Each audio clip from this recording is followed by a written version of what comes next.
Is कौस्तुभ पांडे और आप देख रहे हैं आरकेएनपी क्लासेस। उत्तर प्रदेश पुलिस भर्ती प्रोन्नति बोर्ड ने यूपीएसआई से संबंधित अर्थात उप निरीक्षक से संबंधित भर्ती निकाल दी है। जो भी बच्चे यूपीएसआई की तैयारी कर रहे थे उन सभी बच्चों के लिए बहुत बड़ी खुशखबरी है, क्योंकि तकरीबन 4.5-5 साल बाद ये वैकेंसी फिर से आई है। तो मैं आपको प्रॉपर ये नोटिस दिखाता हुआ चलूँगा और नोटिस के साथ साथ मैं जो जानकारी है मैं मूलभूत जानकारी दूंगा। मैं पूरा नोटिस नहीं बताऊंगा आपको, फालतू के उसमें कोई भी जानकारी नहीं दूंगा। मैं सिर्फ उतना बताऊंगा जितना आपको जानना चाहिए। इंपॉर्टेंट डेट्स फॉर्म की कि कब फॉर्म है, कब आपका कब से कब तक भरना है, उसकी फॉर्म की सबमिशन डेट क्या है, इसके साथ साथ फीस की डेट क्या है, एज ग्रुप आपका बताऊंगा कि किस एज से लिया जाएगा, एजुकेशनल क्वालिफिकेशन मैं आपको बताऊंगा और साथ ही साथ मैं आपको सिलेबस का एक हल्का फुल्का ब्रीफ दूंगा। सिलेबस का मैं जो वीडियो है मैं अलग से बना दूंगा ताकि सिलेबस की जो डिटेल है वो थोड़ी सी वास्ट है और सिलेबस जो है डिटेल में ही समझना चाहिए। मैं बेसिक चीज़ें बता दूंगा किन किन सब्जेक्टों से क्या क्या चीज़ें आएंगी, बाकी इसके लिए मैं अलग से डिटेल बता दूंगा। साथ ही साथ मैं आप सभी को बताऊँगा किन किन पदों के लिए भर्ती है और कौन कौन इस फॉर्म को भर सकता है। ठीक है, चलिए टाइम ना वेस्ट करते हुए सीधे वीडियो की तरफ आगे बढ़ते हैं।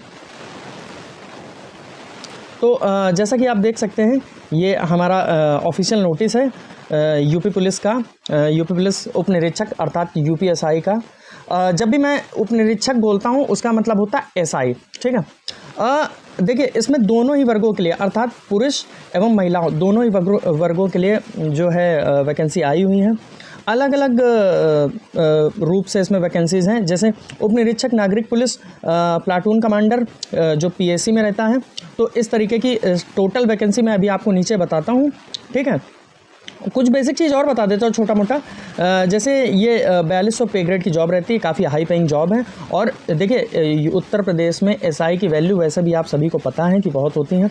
एसआई मतलब थाने का एक रुतबेदार बंदा। ठीक है, तो बहुत ही अच्छी वैकेंसी है और बहुत ही प्रेस्टीजियस जॉब है और यूपी के अंदर ही आपको रहना है। ठीक है, चलिए आगे बढ़ते हैं। सबसे इम्पोर्टेंट जो पॉइंट है इस पर कितनी टोटल वैकेंसीज आई हैं, तो मैं आप सभी को बता दूं 4242 वैकेंसी आपकी सिर्फ जो है नागरिक पुलिस में आई हैं। ठीक है, 4242। अगर इनको कैटेगराइज करें तो अनारक्षित अर्थात जनरल के लिए, जनरल कैटेगरी के लिए 1705 है। अब बात करते हैं ईडब्ल्यूएस इकोनॉमिकल वीकर सेक्शन के लिए, ईडब्ल्यूएस कैटेगरी के लिए 422 पदों के लिए वैकेंसी आई है।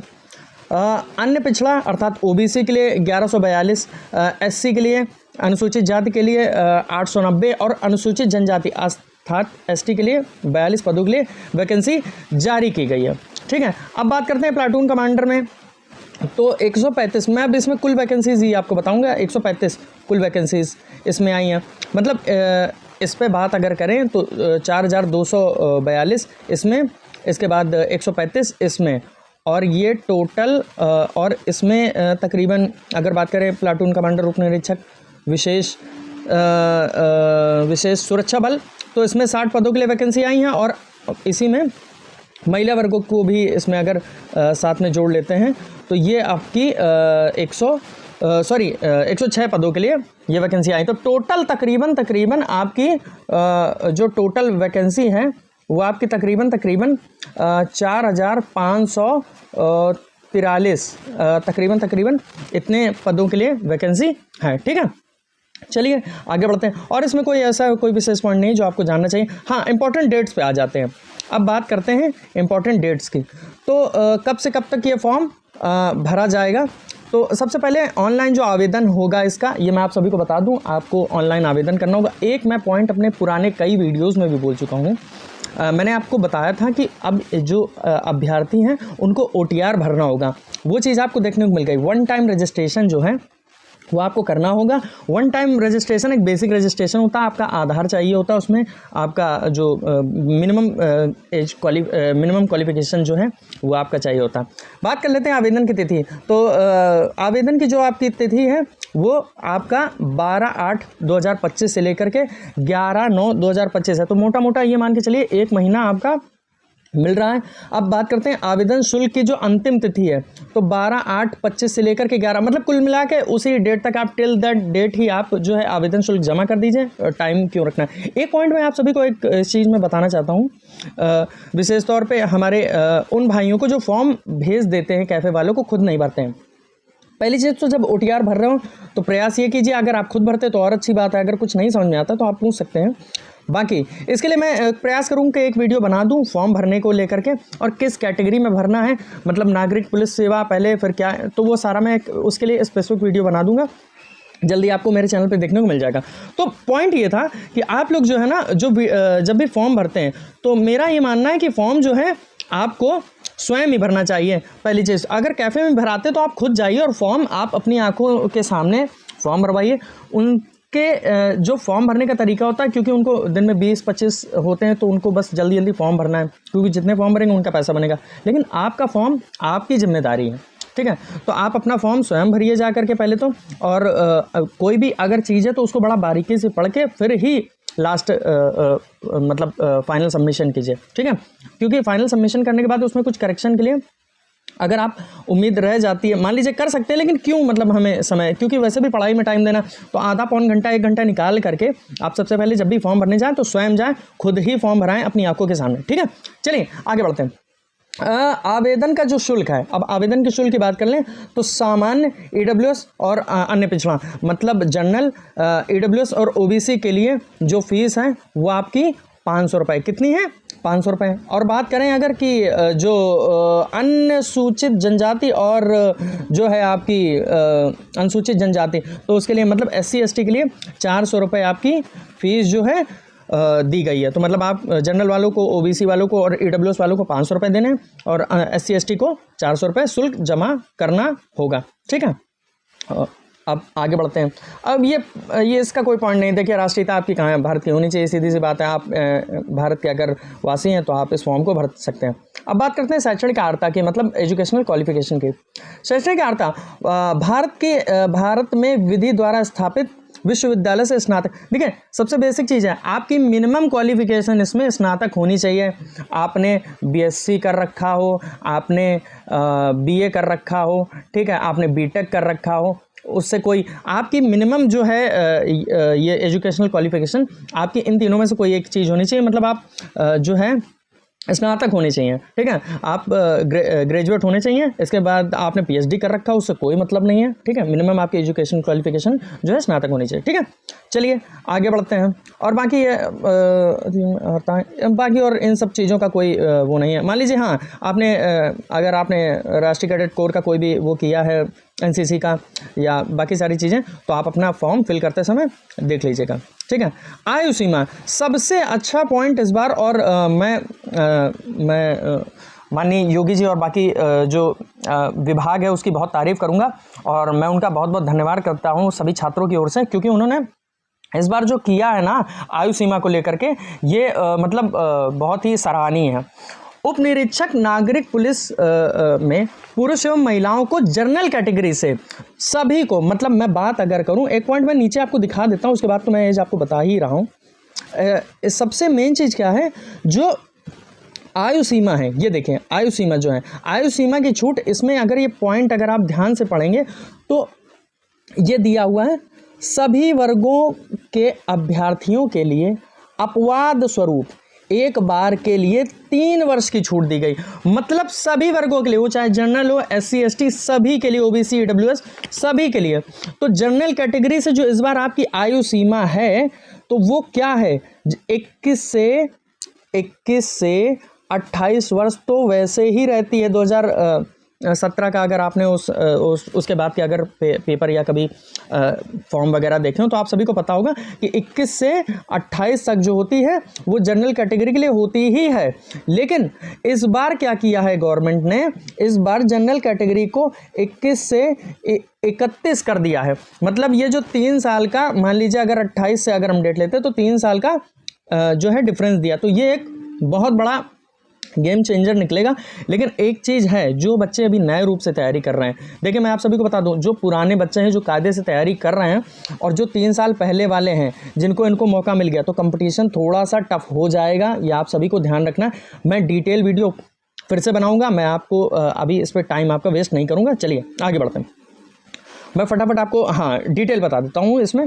बेसिकली आपकी जो एज होनी चाहिए 21 से जो है 28 के बीच में होनी चाहिए। अच्छा, डेट काउंट कब से हो रही है, ठीक है। तो डेट आपकी जो काउंट हो रही है 1/7/2004 के पहले और 2/7/1997 के बाद, मतलब 2/7/1997 के बाद अगर आपका जन्म हुआ है और 1/7/2004 से पहले का, तो आप इस एज क्राइटेरिया में आते हैं। महिला एवं पुरुष में सभी के लिए बोल रहा हूँ, बाकी SC OBC ST जो भी है उन सभी को उनका जो एज रिलैक्सेशन मिलता है वो सभी को उनको मिलेगा, ठीक है। 3 साल 5 वर्ष जो भी आपको एज रिलैक्सेशन है वो मिलेगा।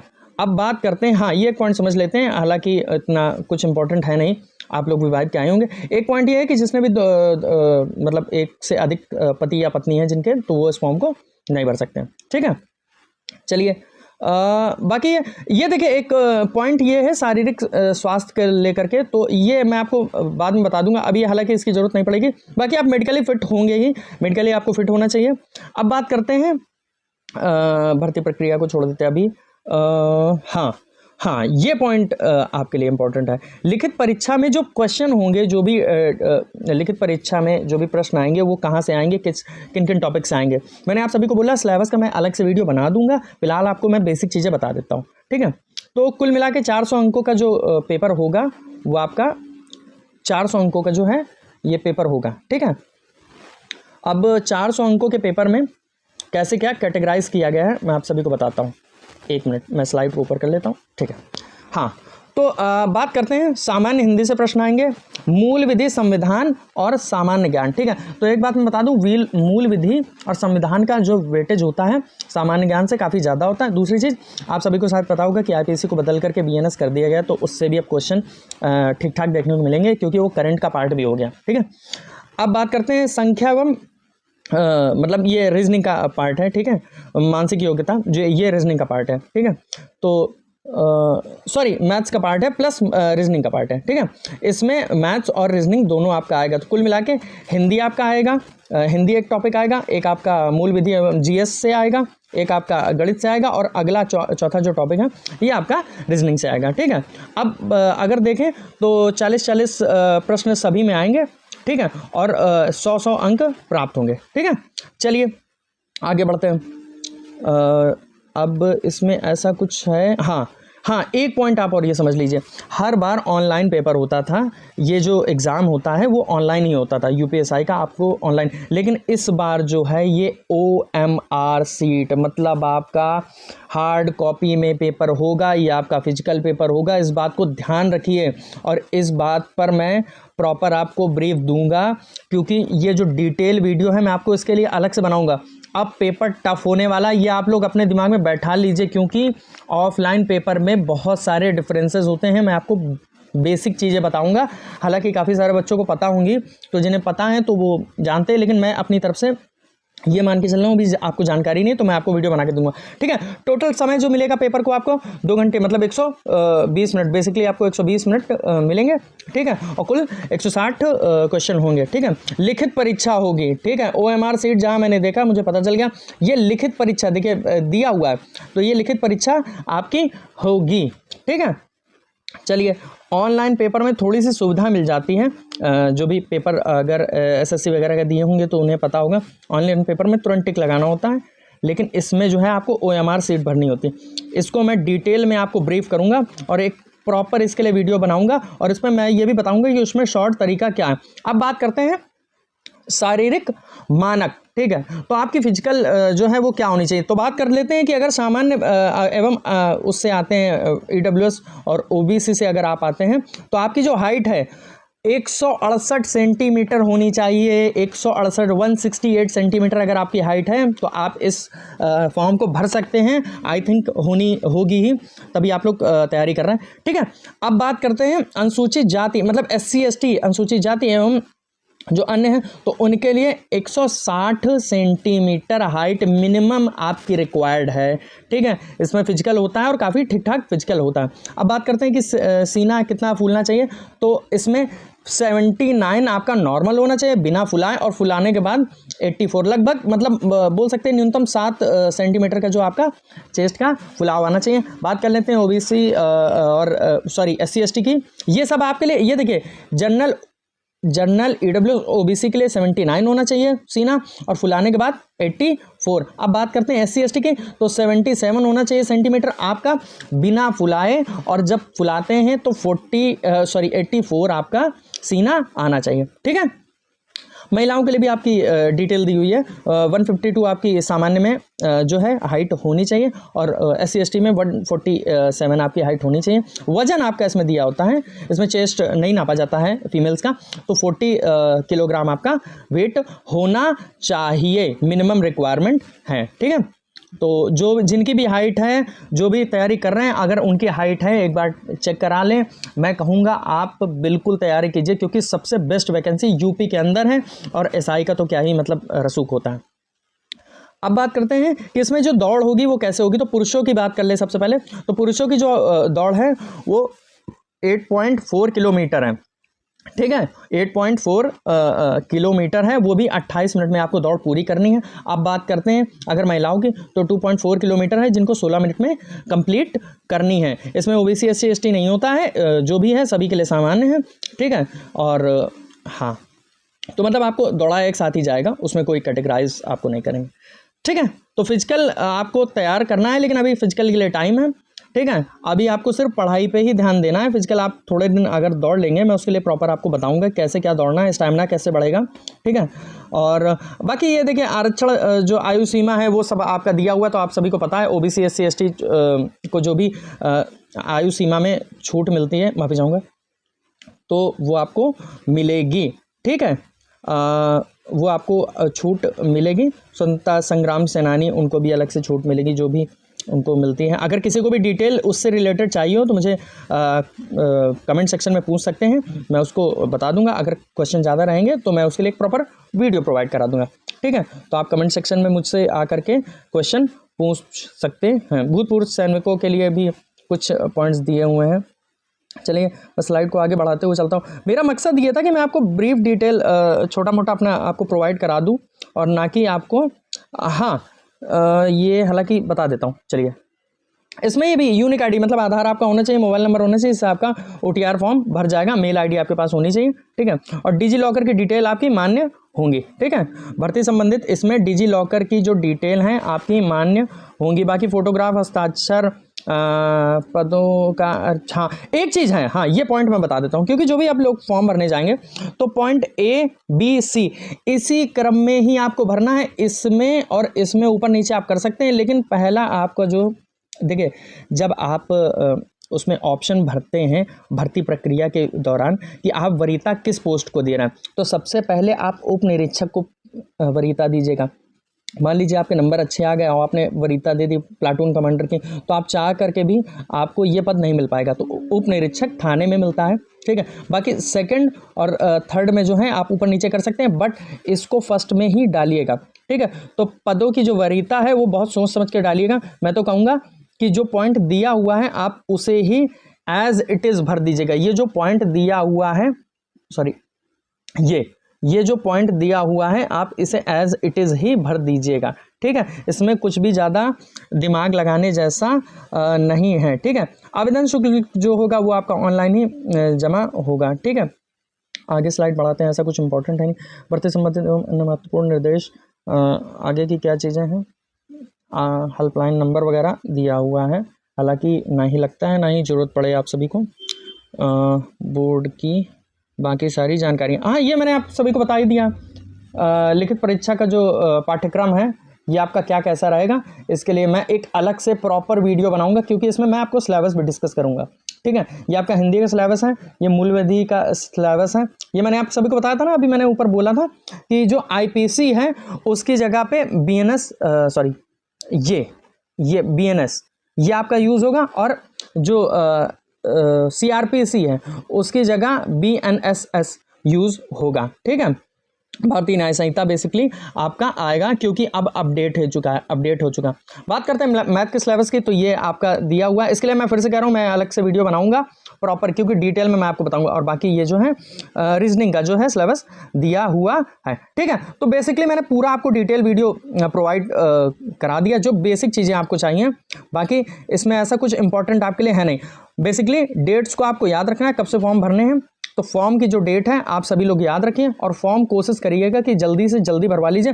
वैकेंसी बहुत सारी आई हैं, आप सभी के लिए एक अच्छी खबर है कि जो वैकेंसी है 4500 समथिंग वैकेंसीज हैं, तो काफ़ी ठीक ठाक वैकेंसी इस बार उत्तर प्रदेश पुलिस भर्ती बोर्ड ने भेजी हैं। अगर इसके अलावा भी आपको कोई सवाल रह जाता है तो आप मुझे जो है टेलीग्राम में या फिर आप मुझे माफ़ी चाहूँगा इसके कमेंट सेक्शन में पूछ सकते हैं, तो मैं उसके लिए प्रॉपर आपको डिटेल प्रोवाइड करा दूंगा, मैसेज पे ही रिप्लाई कर दूंगा। अगर क्वेश्चन ज़्यादा रहते हैं तो मैं उसके लिए प्रॉपर एक वीडियो बना दूंगा, ठीक है। आप हमारे टेलीग्राम चैनल को ज्वाइन कर लीजिएगा और उसमें मैं अपडेट देता रहता हूँ। और ये जो PDF है ये आपको टेलीग्राम चैनल पर आपको हमारे मिल जाएगी। ये जो PDF है ये आपको टेलीग्राम चैनल पर हम प्रोवाइड करा देंगे, ठीक है। आप सभी का बहुत बहुत धन्यवाद।